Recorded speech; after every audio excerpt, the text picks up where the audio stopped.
Hello दोस्तों, कैसे हो आप लोग। आई होप आप सभी अच्छे होंगे, मजे में होंगे। मेरा नाम है भारती और मैं आज आप लोगों के लिए एक टॉपिक लेकर आई हूँ। एक नहीं, दो टॉपिक लेकर आई हूँ। पहला टॉपिक है कैरेक्टरिस्टिक ऑफ फ्यूल और फिर दूसरा टॉपिक पढ़ेंगे कि हार्मफुल इफेक्ट ऑफ फ्यूल। तो पहला टॉपिक पढ़ते हैं कि एक फ्यूल का कैरेक्टरिस्टिक ऑफ गुड फ्यूल। एक अच्छे फ्यूल का क्या क्या कैरेक्टर होने चाहिए, इसके बारे में आज के वीडियो में पढ़ेंगे। सबसे पहले be cheap, easily available and easy to transport. मतलब कि हमें जो एक अच्छा फ्यूल जो मिलेगा वो एकदम सस्ते दामों पे मिल जाने चाहिए और मार्केट में इजीली मिल जाने चाहिए। ऐसा नहीं कि फ्यूल खरीदने के लिए हमें ज़्यादा से ज़्यादा दूर नहीं जाना पड़े, मार्केट में हमें आसानी से वो मिल जाए। और इजी टू ट्रांसपोर्ट, एक जगह से दूसरे जगह लेकर जाने में भी हमें आसानी हो। एक जगह से दूसरी जगह लेकर जाने में आसानी होगी, इसका मतलब कि उसे हमें स्टोर करने में भी आसानी होगी। दैट मीन्स कि इजी टू स्टोर, हम उसे आसानी से स्टोर कर सकते हैं। नेक्स्ट है have a high calorific value. उसका कैलोरीफिक वैल्यू हाई होना चाहिए। कैलोरीफिक वैल्यू हाई होने का मतलब कि अगर हम थोड़ा ही फ्यूल ले और उससे ज्यादा हीट एनर्जी प्रोड्यूस होगी या लाइट एनर्जी प्रोड्यूस होगी तो हम थोड़ा ही फ्यूल खत्म होगा और उससे हम ज्यादा से ज्यादा वर्क उससे कर सकते हो, उसका 100% यूटिलाइज कर सकते हैं।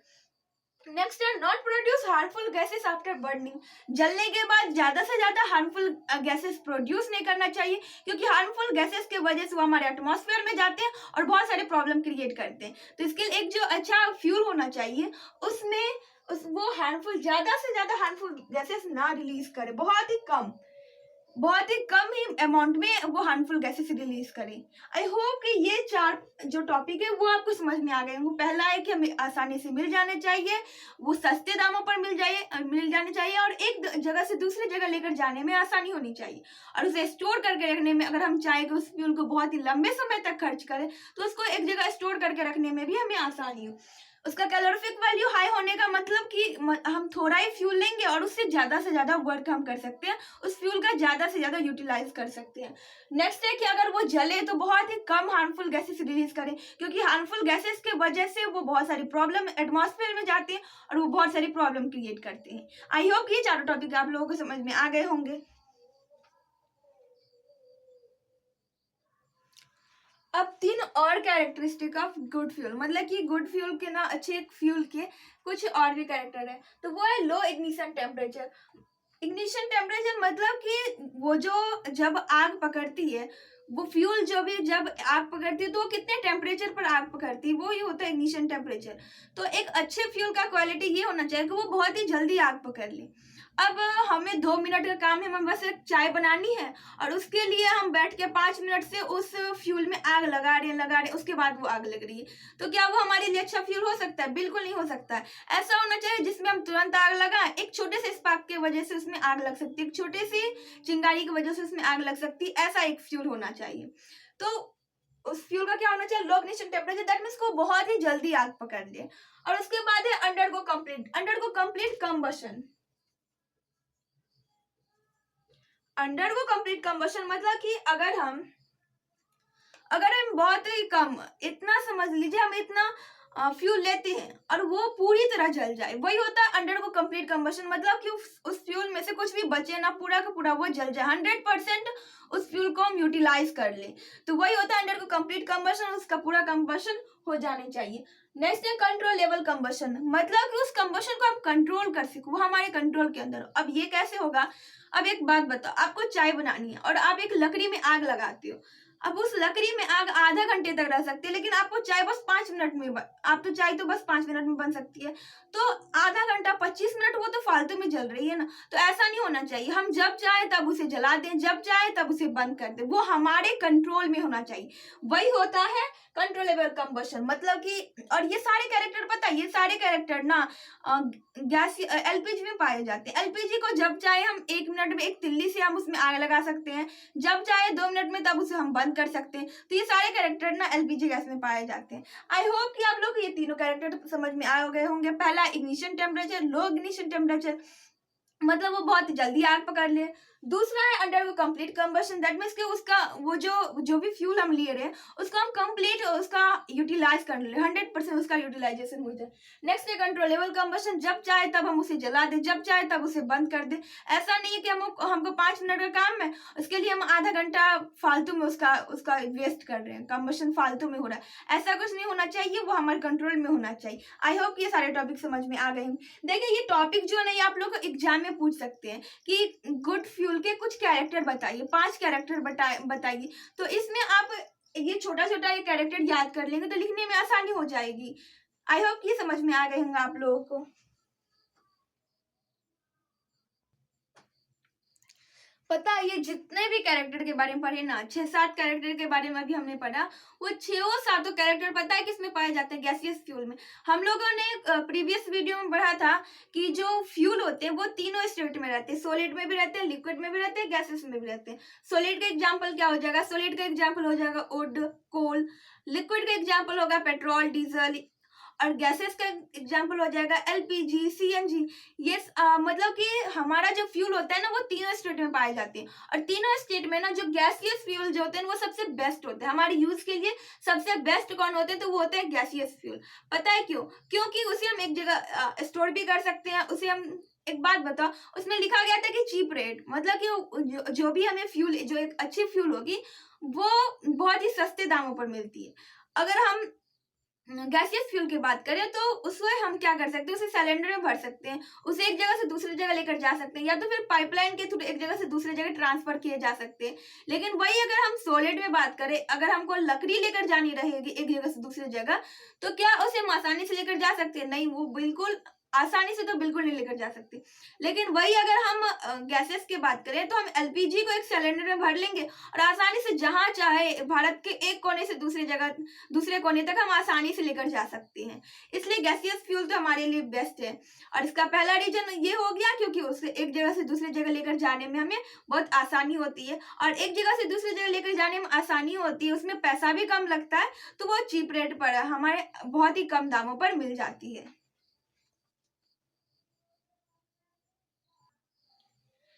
गैसियस फ्यूल हमारे लिए इसलिए भी बेस्ट है क्योंकि वो बहुत ही ज्यादा large amount of heat energy वो प्रोड्यूस करते हैं, बहुत ही ज्यादा हीट एनर्जी वो प्रोड्यूस करते हैं। और इसके अलावा वो कोई मतलब वो कोई राख वगैरह उसका कुछ भी बचता नहीं है, कंप्लीट कंबशन हो जाता है। आप वुड को ले लो ना, अगर आप लकड़ी को जलाओगे तो उसमें पहले तो जलाने में बहुत ज्यादा प्रॉब्लम होगी क्योंकि उसका इग्निशन टेम्परेचर हाई है।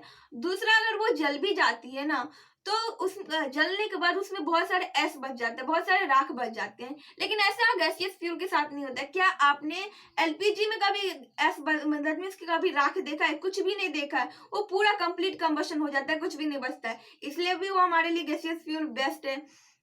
इसके अलावा गैसियस फ्यूल जो होती है ना,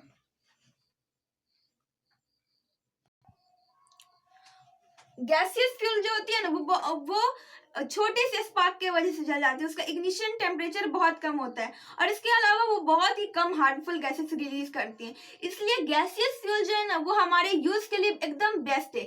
इसके अलावा आप सॉलिड ले लो, लिक्विड ले लो, सब में कुछ ना कुछ बचता है, या तो फिर नहीं भी बचता है तो वो बहुत ही ज्यादा हार्मफुल गैसेस रिलीज करते हैं। लेकिन ऐसा गैसियस फ्यूल के साथ बिल्कुल नहीं होता है। सॉलिड और लिक्विड के कंपेयर में गैसियस फ्यूल जो है ना वो बहुत ही कम रिलीज करते हैं, वो बहुत ही कम हार्मफुल गैसेस रिलीज करते हैं। सॉलिड बहुत ही ज्यादा करते हैं, मोनोऑक्साइड होता है, कार्बन डाइऑक्साइड होता है, लिक्विड भी। लेकिन ऐसा गैसियस फ्यूल के साथ वो भी रिलीज करते हैं लेकिन वो बहुत कम, इसलिए वो इको फ्रेंडली है। आई होप कि आप लोगों को गैसियस फ्यूल क्यों हमारे लिए एक गुड फ्यूल है ये आप लोगों को समझ में आ गए होंगे। जिस तरह सिक्के का दो पहलू होते हैं, ठीक उसी तरह हमारी फ्यूल के कुछ अब हार्मफुल इफेक्ट्स भी है। पहले तो हम लोगों ने उसके गुड कैरेक्टर के बारे में पढ़ लिया, अब पढ़ेंगे कि हमारा फ्यूल जो है वो हमारे इन्वायरमेंट को किस तरीके से हार्म पहुंचाते हैं। पता है हम लोग ना फ्यूल का बहुत ही ज्यादा कंजम्पशन करते हैं। अब एक जगह से दूसरा जगह ट्रेवल करने के लिए हम लोग पेट्रोल डीजल का यूज करते हैं। हम खाना बनाते एलपीजी गैस से, तो उसमें से बहुत सारे गैसेस, हार्मफुल गैसेस रिलीज होते हैं। ये ये सब कहीं ना कहीं हमारे इन्वायरमेंट को हार्म पहुंचाती है। अब कैसे, किस तरह, उसके बारे में अभी चलिए डिटेल में पढ़ते हैं। तो सबसे पहला जो हमारे इन्वायरमेंट को हार्म पहुंचाते हैं वो ये होता है ना कि जो भी जब भी कहीं भी अगर कंबशन होता है, कहीं भी कंबशन होता है, तो उसमें से कुछ अनबर्न्ड कार्बन पार्टिकल्स रिलीज होते हैं। हमने एक एक्टिविटी किया था जिसमें एक कैंडल लिए थे हम लोग, और इस कैंडल को हम लोग बर्न करवाए थे, दैट मीन्स इस कैंडल को हम लोग जलाए थे और यहाँ पर एक शीशे का एक प्लेट रखे थे। तो कुछ समय के बाद हमने प्लेट को जब देखा, प्लेट को हटाया, उस पर देखा, तो हम देखे यहाँ पर ना काले कलर के एक सर्कल बन गया। ये काले कलर का सर्कल जो है ना, ये काला जो है वही है, क्या है, कार्बन है। और कौन सा कार्बन, अनबर्न्ड कार्बन, ऐसा कार्बन जो यहाँ पर नहीं जल पाया, वो ऊपर में उड़ने लग गया। और हम अगर यहाँ पर ये प्लेट नहीं डालते तो ये कार्बन क्या होता है, ये कार्बन एटमॉस्फेयर में फैल जाता। और रियलिटी में होता भी यही है, कहीं पर भी कंबशन होता रहता है, उसमें से क्या होता है, अनबर्न्ड कार्बन पार्टिकल्स रिलीज होते हैं और वो एटमॉस्फेयर में फैल जाते हैं। और उससे पता है क्या होता है, जब हम लोग सांस लेते हैं तो वो अनबर्न्ड कार्बन पार्टिकल्स हमारे बॉडी में चला जाते हैं और हमारे ब्रीथिंग सिस्टम बहुत सारी प्रॉब्लम क्रिएट करते हैं। इतना ही नहीं, जब विंटर सीजन आता है तो ये स्मॉग बनकर, विंटर सीजन में ये स्मॉग बनकर फैल जाते हैं और एटमॉस्फेयर में फैल जाते हैं। और पता है इससे क्या होता है, इससे बहुत सारे प्लांट्स और बहुत सारे एनिमल्स ना इसके वजह से हार्म पहुंचते हैं, उन लोगों को बहुत सारी प्रॉब्लम होती है। अब ठंड में आप देखते होंगे कि अब जब बहुत ज्यादा रात को या सुबह से उठते होंगे तो आपको हर पूरी ज्यादा दूर देखने पर आप लोग को पूरी जगह व्हाइट व्हाइट दिखता है, एकदम सफेद। हम लोग बोलते हैं धुंध लग गया, वो धुंध क्या होता है, वही होता है स्मॉग। ये स्मॉग क्या, अनबर्न्ड कार्बन पार्टिकल्स ना चारों तरफ फैले रहते हैं और इसी के वजह से हमें धुंधला दिखता है, अच्छे से साफ भी कुछ भी क्लियरली विंटर सीजन में नहीं दिखता है। तो ये सब कुछ हार्मफुल इफेक्ट्स, एक ही हार्मफुल इफेक्ट्स किसके, अनबर्न्ड कार्बन पार्टिकल्स की वजह से हमारे इन्वायरमेंट पर पड़ रहे हैं। ये कहीं ना कहीं हमारे प्लांट्स को, हमारे एनिमल्स को और हम लोगों को कुछ हार्मफुल हार्म कर रहे हैं हम लोगों को।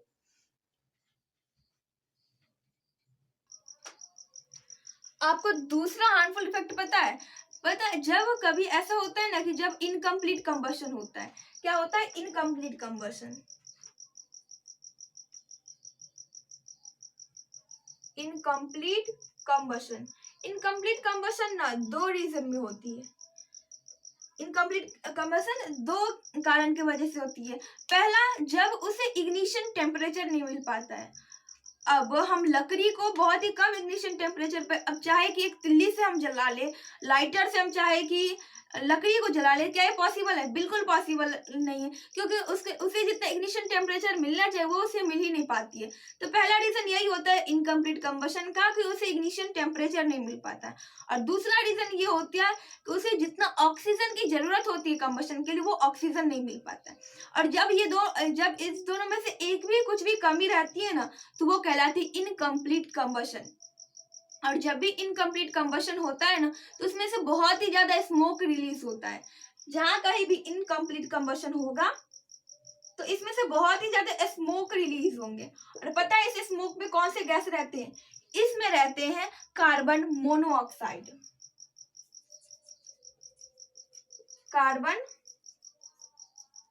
मोनोऑक्साइड, ये कार्बन मोनोऑक्साइड सिर्फ एक गैस ही नहीं है, ये एक पॉइजनस गैस है, बहुत ही ज्यादा जहरीला गैस है। और इसे जब हम इनहेल करते हैं ना, अगर ये हमारे बॉडी में चला जाता है ना, तो ये हमारे ब्रीदिंग सिस्टम में बहुत सारे प्रॉब्लम क्रिएट करता है। आपको पता होगा कि जब भी गांव घर में पहले चूल्हे का इस्तेमाल किया जाता था खाना बनाने के लिए, उसमें क्या होता था ना, लकड़ी सबसे खाना बनाए जाते थे।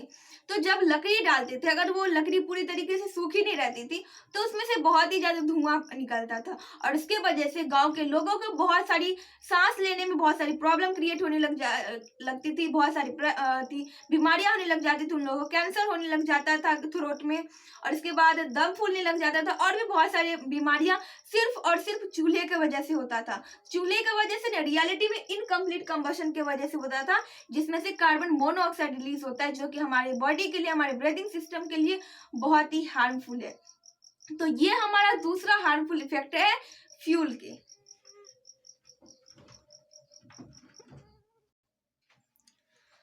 अब कुछ ऐसे भी बच्चे होंगे जिनके दिमाग में ये क्वेश्चन एराइज हो रहा होगा कि अगर कंप्लीट कंबशन हो दैट मीन्स कि उसे इग्निशन टेम्परेचर भी मिले, ऑक्सीजन भी मिले, मतलब कि कंटिन्यूस सप्लाई ऑफ एयर का हो, तब क्या, तब भी फ्यूल हमारे लिए हार्मफुल होता है? बिल्कुल, तब भी फ्यूल हमें कहीं ना कहीं हमारे इन्वायरमेंट का हार्म पहुंचाती है, हमें हार्म पहुंचाती है। अब वो कैसे? मान लो कि यहाँ पर कंबशन हो रही है, कंप्लीट कंबशन, ये एक लकड़ी का टुकड़ा है, ये क्या हो रहा है, ये जल रहा है, तो यहाँ पर क्या हो रहा है, यहाँ पर ऑक्सीजन आ रहे हैं, क्या आ रहे हैं, ऑक्सीजन। और ऑक्सीजन जब भी जलती है ना तो वो क्या रिलीज करती है, वो रिलीज करती है carbon dioxide, CO2, carbon dioxide वो रिलीज करती है। और कार्बन डाइऑक्साइड कहीं ना कहीं तो वो एटमॉस्फेयर में ही फैलेगा ना, तो ये कार्बन डाइऑक्साइड क्या हुआ कि हमारे एटमॉस्फेयर में फैल गए। अब जो ये सन है, ये जो सन है, और सन से जो एनर्जी, हीट एनर्जी हमारे अर्थ पर आ रही है, सन से जो हीट एनर्जी वो हमारे अर्थ पर आ रही है, उस हीट एनर्जी को ज्यादा से ज्यादा हीट एनर्जी तब हमारे अर्थ पर आने लग जाता है, क्योंकि जो कार्बन डाइऑक्साइड होते हैं वो इस हीट एनर्जी को ट्रैप कर लेते हैं।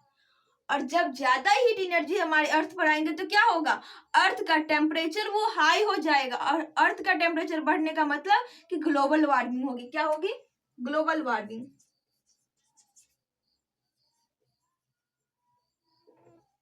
और ग्लोबल वार्मिंग का मतलब कि जितने भी पोलर ग्लेशियर है या जो भी ग्लेशियर है वहां पर टेम्परेचर हाई हो जाने की वजह से वो सब मेल्ट करने लग जाएंगे, उसका जो आइस है वो सब मेल्ट करने लग जाएंगे। अब एक बात बताओ, फ्रिज में आइस क्यूब रखे हुए हैं, अगर हम उसे फ्रिज से बाहर निकाल दे तो क्या होगा, वो मेल्ट करने लग जाएगा। क्योंकि उसे जितना टेम्परेचर रहना चाहिए वो उसे टेम्परेचर नहीं मिल पा रही है, तो वो मेल्ट करने लग जाएंगे। ठीक उसी तरह जितना टेम्परेचर एक आइस को रहना चाहिए वो उतना नहीं मिल पा रहा है, उससे ज्यादा हाई हो रहा है टेम्परेचर, तो क्या होगा, ग्लेशियर जो भी आइस रहेंगे वो मेल्ट करने लग जाएंगे। और ये इस मेल्ट करने की वजह से क्या होंगे कि सीज और ओशियन में ना क्या हो जाएंगे, वाटर का लेवल बढ़ जाएगा, वाटर लेवल इंक्रीज कर जाएगा। और वाटर लेवल इंक्रीज करने का मतलब कि ये ओशियन है, और ओशियन के साइड में जितने भी कोस्टल एरियाज रहेंगे ना, जो भी कोस्टल एरियाज रहेंगे, इन सारे कंट्रीज में क्या होंगे, इन सारे कंट्रीज में बाढ़ आने लग जाएंगे, क्योंकि सी वाटर फैलेगा, ज्यादा पानी होगा तो ऑफकोर्स ये बढ़ेगा ना, और ये बढ़ेगा तो धीरे धीरे ये क्या करेगा, धीरे धीरे जो हमारे लैंड का एरिया है वो भी सी में कन्वर्ट होने लग जाएगा। तो ये भी एक बहुत ही हार्मफुल इफेक्ट है, किसके, तो ये फ्यूल के हैं, फ्यूल के वजह से फ्लड आने लग जाते हैं और बहुत सारे इंसान इसमें मारे जाते हैं। और इसके अलावा कार्बन डाइऑक्साइड भी हमारे लिए बहुत हार्मफुल होती है प्लांट्स के लिए, प्लांट्स उसे लेती है, क्या करती है, इनहेल करती है, वो जैसे हम लोग ऑक्सीजन इनहेल करते हैं वैसे वो लोग कार्बन डाइऑक्साइड इनहेल करते हैं। लेकिन जब ज्यादा कार्बन डाइऑक्साइड रिलीज होगा तो क्या कर सकते हैं, जितना अमाउंट में प्लांट के पास जितना एबिलिटी रहेगा उतना ही ना वो कार्बन डाइऑक्साइड इनहेल कर पाएंगे, ज्यादा से ज्यादा हुआ तो वो एटमॉस्फेयर में ही फैलेंगे और वो हमारे लिए हार्मफुल रहेंगे। अब जो हमारा लास्ट हार्मफुल इफेक्ट है ना फ्यूल का, वो ये है कि एक बात बताओ, कोल और जो डीजल,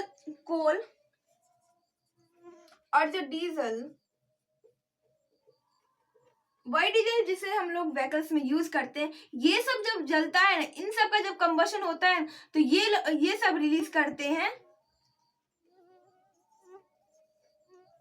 सल्फर डाइऑक्साइड, ये सब रिलीज करते हैं सल्फर डाइऑक्साइड। और जब सीज या तो फिर ओशियन या तो फिर जब किसी रिवर का नहीं, जब ओशियन या सीज का वाटर क्या होता है ना, सनलाइट जब इस पर पड़ती है तो ये क्या होता है, ये होता है एवापोरेट, ये वेपर बनता है। तो ये सल्फर डाइऑक्साइड जो है वो इस वाटर वेपर में आकर के मिक्स हो जाते हैं और ये प्रोड्यूस करते हैं सल्फ्यूरिक एसिड। अब जब ये वेपर जब वापस कोल्ड हो, जब ये बारिश बन के रेन बन के नीचे गिरती है तो इसके साथ क्या गिरता है, इसके साथ गिरता है सल्फ्यूरिक एसिड। तो इस रेन को हम लोग रेन ही नहीं कहते, इस रेन को हम लोग कहते हैं एसिड रेन।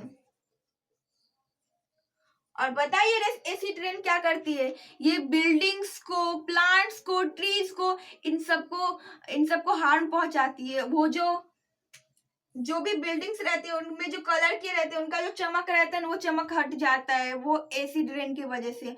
हम लोग बचपन से पढ़ते आ रहे हैं कि बारिश का पानी शुद्ध पानी होता है, बिल्कुल होता है, लेकिन जब उसमें ये सब मिल जाते हैं, जब ये मिल जाते हैं उसमें, तो वो शुद्ध नहीं, हमारे लिए पॉइजनस बन जाते हैं, वो हमारे लिए जहरीले बन जाते हैं, बिल्कुल नहीं अच्छे होते।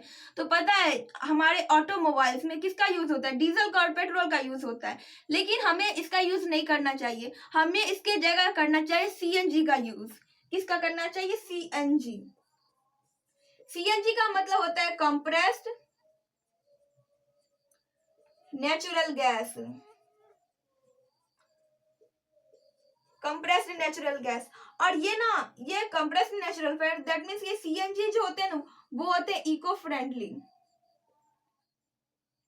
देखो सीएनजी भी हार्मफुल गैसेस रिलीज करते हैं, लेकिन सारे के कंपेयर में, गैसियस फ्यूल, सॉलिड फ्यूल, सारे के कंपेयर में ना सीएनजी सबसे बेस्ट है। सीएनजी का यूज हमें ऑटोमोबाइल्स में करने चाहिए, क्योंकि ये बहुत ही कम हार्मफुल गैसेस रिलीज करते हैं, ये बहुत बेस्ट होते हैं हम लोगों के लिए। तो इसी के साथ आज का जो हमारा 2 टॉपिक्स था वो दोनों टॉपिक्स क्लियर हो गए, और ये जो चैप्टर है कंबशन, ये चैप्टर भी पूरी तरीके से कंप्लीट हो गया। अगर आप लोगों को ये वीडियो पसंद आया तो प्लीज वीडियो कर दीजिएगा लाइक, और अपने दोस्तों के पास कीजिएगा share. Bye bye, take care.